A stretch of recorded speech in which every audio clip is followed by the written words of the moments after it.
Assalamualaikum warahmatullahi wabarakatuh. Jumpa lagi bersama saya Hendra, tetap di channel Hendra Berbagi. Dan pada kesempatan kali ini masih menanggapi atau menjawab pertanyaan salah satu sahabat Rongso yang menanyakan tentang pembukuan Rongso. Sahabat kita ini menanyakan kira-kira pembukuan Rongso itu bisa dicampur nggak, misalkan untuk pembukuan kertas, pembukuan besi, dan juga pembukuan plastik dan lain sebagainya. Jadi keterangannya seperti ini ya sahabatku. Kalau pembukuannya dicampur, nanti kita akan sulit untuk menghitung ya, menghitung stok maupun keluar masuknya barang ya. Jadi sebaiknya ya kita buatlah pembukuan harian seperti ini ya, pembukuan harian seperti ini ya. Tujuannya apa? Ini untuk mengontrol keuangan kita setiap hari ya. Jadi di sini misalkan ya, misalkan di tanggal 10 ya, di tanggal 10 bulan 6 ya, pertama kali kita mendapatkan modal. Jadi kalau di sini ya ada tanggal, keterangan masuk dan keluar. Ini kalau misalkan bahasa orang akuntansinya biasanya debit dan kredit. Di sini saya tulis saja masuk dan keluar ya. Ini untuk nilai rupiah nantinya yang masuk dan keluar di sini ya. Terus kalau untuk yang uang masuk ya, tulisannya agak rata ini ya. Terus kalau untuk uang yang keluar dalam rangka belanja barang, nanti kita ratakan yang ini ya. Terus kalau uang yang keluar untuk biaya ya, ini kita tulis nanti rata ini ya, supaya ya mudah untuk membedakannya. Contohnya seperti ini. Ini misalkan tanggal 10 kita mendapatkan modal pertama ya, modal awal ya, modal. Ini misalkan kita 1 juta ya, berarti uang masuk. Nah, di sini. Terus selanjutnya ya, di tanggal 10 itu juga mungkin sore harinya ya, begitu kita belanja ya, beli kardus ya. Ya, beli kardus misalkan di sini 50 kilo. Ya, 50 kilo harganya misalkan 150.000. Ini hanya contoh ya sahabatku ya. Nah, 150.000. Nah, saat beli kardus kita misalkan bawa kendaraan ya. Di sini ada biaya operasionalnya, misalkan untuk bensin, rokok dan lain sebagainya ya. Misalkan di sini biaya ambil.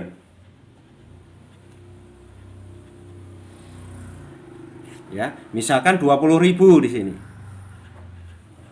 Nah, ini yang maksud saya dibedakan ya. Jadi nantinya di saat kita ada ini ya, usaha kita itu rupanya rugi ya, kita bisa mengontrolnya. Nah, ini yang kira-kira pemborosannya di mana ya? Karena yang untuk biaya-biaya ya rata ini. Kalau yang ini mungkin nggak bisa kita nggak perlu kita lihat lagi, karena apa? Ini untuk belanja barang ya. Belanja barang berarti uang itu keluar, ada barangnya. Tapi kalau untuk biaya-biaya ini yang mungkin bisa ditekan nantinya ya. Terus misalkan di tanggal 11 ya, bulan 6 ya. Terus di sini beli duplek. Misalkan 100 kilo. Ya, misalkan di sini harganya 200.000. Ya. Terus beli duplek ini rupanya misalkan orangnya nganterin sendiri, berarti nggak ada biayanya ya. Mungkin di sini hanya ada biaya bongkar. Bongkar. Misalkan di sini 10.000. Nah, untuk selanjutnya lagi ya, di sini tanggal 12-nya ya. Tanggal 12 ya. Kembali lagi misalkan beli kardus lagi. 20 kilo. Nah, di sini misalkan harganya 60.000.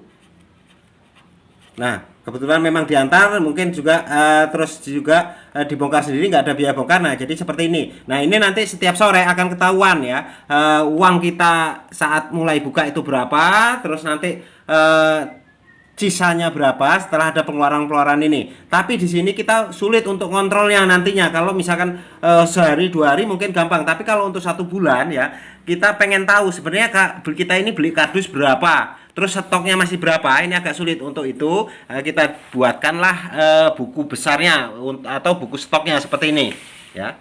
Ini ya. Jadi kardus ya. Di sini misalkan kita lihat di tanggal 10 ya, di tanggal 10 bulan 6 ya. Di sini beli kardus 50 kilo ya. Kalau beli berarti di stok kardus ini masuk ya, masuk di sini ya. Beli. Ya. Nah, ini untuk yang masuk dan keluar di sini ya, ini bukan nilai rupiah tapi volumenya atau tonasenya atau beratnya ya. Di sini 50 kilo. 50 ya. Nah, terus kalau untuk pengeluaran ya, pengeluaran yang misalkan kardus itu kita jual ya, ini rata ini ya. Tapi untuk pengeluaran lain ya, misalkan ya kita beli kardus 50 kilo tapi saat kita jual ya ini cuma 45 kilo ya, berarti kurang yang nggak ada itu 5 kilo. Nah ini ada kemungkinan ya 55 kilo itu berupa nyusut, atau mungkin ya kadang-kadang kita beli kardus tapi di dalamnya ada dupleknya dan lain sebagainya. Nah dengan begini kita bisa mengontrolnya ya. Misalkan di sini ya, terus beli lagi ya, di sini kardus ya. Kardus di sini beli tanggal 12 bulan 6 ya, beli lagi. Ini 20 kilo. Ya. Terus yang ini ya, selanjutnya ini untuk yang duplek ya. Duplek tanggal 11. Ya, beli duplek di sini 100 kilo. Beli 100 kilo. Nah, selanjutnya di saat kita proses atau kita sortir atau mau disiapkan mau dikirim ya, kardus ini ya ada dupleknya misalkan ya, ada dupleknya 5 kilo ya. Berarti di sini kita tulisnya ya. Di sini ke duplek. Ya. Berarti keluar 5 kilo. Ya. Nah, yang dari kardus ini ke duplek itu 5 kilo, berarti ini yang duplek ya. Misalkan di sini tanggal 14 kita sortirnya. Ya. Nah, di sini yang tanggal 14 bulan 6 ya. Di sini kita tulis ya, dari kardus ya seberat berapa? Ini 5 kilo, berarti kita tambahkan karena ini masuk ya. Dupleknya masuk dari kardus 5 kilo ya. Nah, terus di sini ya, nanti kita total saat kita jual ya, misalkan di sini tanggal 15-nya setelah disortir baru kita jual ya kan.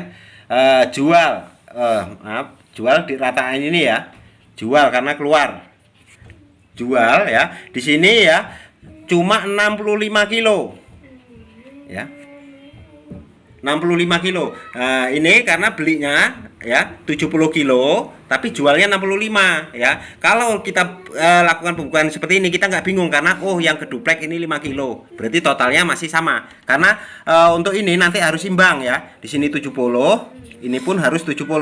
Kalau ini sampai nggak imbang ya antara masuk dan keluar ya, ini harus kita cari kemana ya, nyusut atau lari kemana. Nah begitu juga ini ya, beli ya, ini beli 100 ya, beli 100 di sini berarti adanya yaitu 105 ya. Nah di saat kita jual nantinya ya, ini harus ada 105, atau pas kontrol stok ya, ini harus ada 105 kilo ya. Jadi misalkan di sini tanggal 15-nya kita juga jual ya, di sini jual ya, ini 105 ya, berarti ini nanti sama. Kalau ini ya sekali lagi ini nggak sama, ini juga nanti tanda tanya ya, kemana, atau mungkin ya ada kadang-kadang kalau untuk pemulung atau rumah tangga ini jual duplek tapi masih ada kecampuran kardusnya dikit-dikit ya. Nah misalkan jualnya cuma 95 ya, misalkan di sini jualnya cuma 95, sementara ini ya ini 95 ya. Sementara ini 105, berarti berkurang 10 kilo ya, 10 kilo. Kalau memang itu larinya ke kardus ya harus ada tulis di sini ya, ke kardus ya. Ini 10 kilo, berarti ini nanti klop ya. Untuk ya dupleknya, berarti nanti yang kardus di sini dari duplek seperti itu ya. Atau mungkin misalkan memang nyusut juga harus tulis penyusutan ya. Jadi di sini nantinya penyusutan ya. Jadi kadang-kadang kan ada yang jual itu basah ya, basah. Jadi kadang-kadang terjadi penyusutan, ini juga harus jelas ya. Jadi sekali lagi sebaiknya ya untuk pembukuannya sebaiknya dipisahkan ya. Ini saya contohkan hanya untuk kardus dan duplek. Dan juga kalau untuk jenis yang lain ini sebanyak item daripada rongsok tersebut ya. Misalkan besi ya, terus juga logam ya. Logam itu ada nanti tembaga sendiri, kuningan sendiri, terus aluminium sendiri. Karena apa? Kadang-kadang kita beli kuningan 10 kilo ya, tapi jualnya cuma 9 kilo. Oh, berarti misalkan yang 1 kilo itu rupanya ada tembaganya ya. Saat kita beli kuningan ya, kita tetelin rupanya ada tembaganya. Nah, yang itu lari ke tembaga yang 1 kilo misalkan seperti itu. Atau beli kuningan 10 kilo ya, tapi kita jualnya malah 12 kilo ya.